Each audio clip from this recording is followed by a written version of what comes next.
since in my career of 25 years. In Karnataka, Akash, 10 years I am working since. So I learned Kannada. I will speak in Kannada only. Now,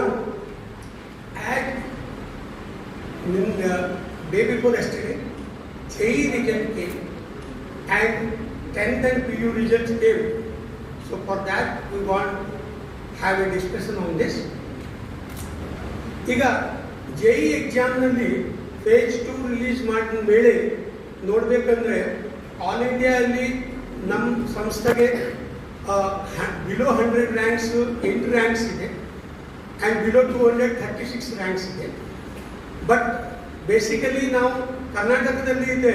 ಅದಕ್ಕೆ ಕರ್ನಾಟಕದಲ್ಲಿ ಹೇಳಬೇಕಂದ್ರೆ ಕರ್ನಾಟಕ ಅಲ್ಲಿ ಆಕಾಶ್ ಸಂಸ್ಥೆದು best rank all India rank 43 ಇದೆ. ಯಾವುದು ಕರ್ನಾಟಕ ಅಲ್ಲಿ state ನೋಡಬೇಕಂದ್ರೆ second best rank ಇದೆ ಸ್ಟೇಟಲ್ಲಿ. ನಾವು ಅದೇ ಥರ ನಾವು ಮೈಸೂರಲ್ಲಿ ಹೇಳಬೇಕಂದ್ರೆ ಮೈಸೂರು JEE ಎಕ್ಸಾಮಲ್ಲಿ ಮೈಸೂರಲ್ಲಿ ಟೋಟಲ್ 79 ಸ್ಟೂಡೆಂಟ್ಸ್ ಅಡ್ವಾನ್ಸ್ಗೆ ಮೈಸೂರಿನಿಂದ ಕ್ವಾಲಿಫೈ ಆಗಿದೆ.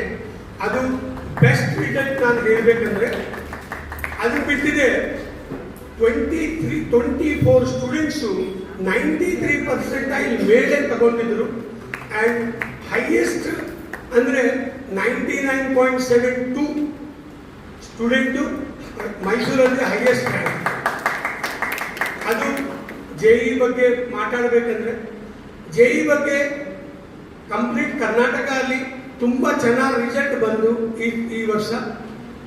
ಅದೇ ಥರ ನಾವು 10th ಕ್ಲಾಸ್ಗೆ ಹೇಳಬೇಕಂದ್ರೆ 10th ಕ್ಲಾಸ್ ಮಕ್ಕಳು 40 ಸ್ಟೂಡೆಂಟ್ಸ್ 90%ಗಿಂತ ಜಾಸ್ತಿ ತಗೊಂಡಿದ್ರು ಆ್ಯಂಡ್ ಅದರಲ್ಲಿ 79 ಸ್ಟೂಡೆಂಟ್ಸ್ ಡಿಸ್ಟಿಂಕ್ಷನ್ ಇದೆ. ಸಿಮಿಲರ್ಲಿ ನಾವು 12th PU ಹೇಳಬೇಕಂದ್ರೆ PU ಅಲ್ಲಿ 79 ಸ್ಟೂಡೆಂಟ್ಸ್ 90%ಗಿಂತ ಜಾಸ್ತಿ ಇದೆ. ಇದೇ ಥರ ಮಾತಾಡಬೇಕಂದ್ರೆ ಆಕಾಶ್ ಈ ವರ್ಷ JEEಯಲ್ಲಿ 10th ಸ್ಟೂಡೆಂಟ್ಸ್ಗೆ ಅದೇ ಥರ 12th ಅಲ್ಲಿ ಚೆನ್ನಾಗಿ ರಿಸಲ್ಟ್ ಬಂತು ಆ್ಯಂಡ್ ಕಂಪ್ಲೀಟ್ ಕರ್ನಾಟಕ ಅಲ್ಲಿ ಈ ವರ್ಷ ಪರ್ಟಿಕ್ಯುಲರ್ಲಿ ಮೈಸೂರಲ್ಲಿ ನಮ್ಮ ಆಕಾಶ್ದು ರಿಸಲ್ಟ್ ಚೆನ್ನಾಗಿ ರಿಸಲ್ಟ್ ಇದೆ.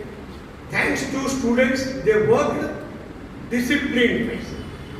ರಾಂಗ್ ಮಾಡಿದ್ರು, ಆ ರಾಂಗ್ ಕ್ವಶನ್ಗೆ ಏನು ಕಾನ್ಸೆಪ್ಟ್ ಆಗಬೇಕು, ಕಾನ್ಸೆಪ್ಟ್ ಅರ್ಥ ಆಗಿದೆ ಆಗಿಲ್ಲ ಅದೆಲ್ಲ ಹೇಳ್ಕೊಡ್ತಾ ಇದೆ ಟೀಚರ್ಸು. ಅದೇ ಥರ ಸ್ಟೂಡೆಂಟ್ಸು ಟಾಪಿಕ್ ಅನಾಲಿಸಿಸ್ಸು ಮಾಡ್ತಾ ಇದೆ. ಅಂದರೆ ಒಂದು ಟೀಚರ್ ಒಂದು ಚಾಪ್ಟರ್ ಕಂಪ್ಲೀಟ್ ಆಗಿದ ಮೇಲೆ ಸ್ಟೂಡೆಂಟು ಆ ಟಾಪಿಕಲ್ಲಿ ಯಾವ ಕಾನ್ಸೆಪ್ಟ್ಸ್ ಇದೆ, ಆ ಕಾನ್ಸೆಪ್ಟ್ಸಲ್ಲಿ ಯಾವ ಕಾನ್ಸೆಪ್ಟಲ್ಲಿ ಸ್ಟೂಡೆಂಟ್ ಲ್ಯಾಕಿಂಗ್ ಇದೆ ಅದು ಟೀಚರ್ಸ್ ಜೊತೆ ಡಿಸ್ಕಸ್ ಮಾಡಿ ಆ ಡಿಸಿಪ್ಲಿನಲ್ಲಿ ಓದಿದೆ.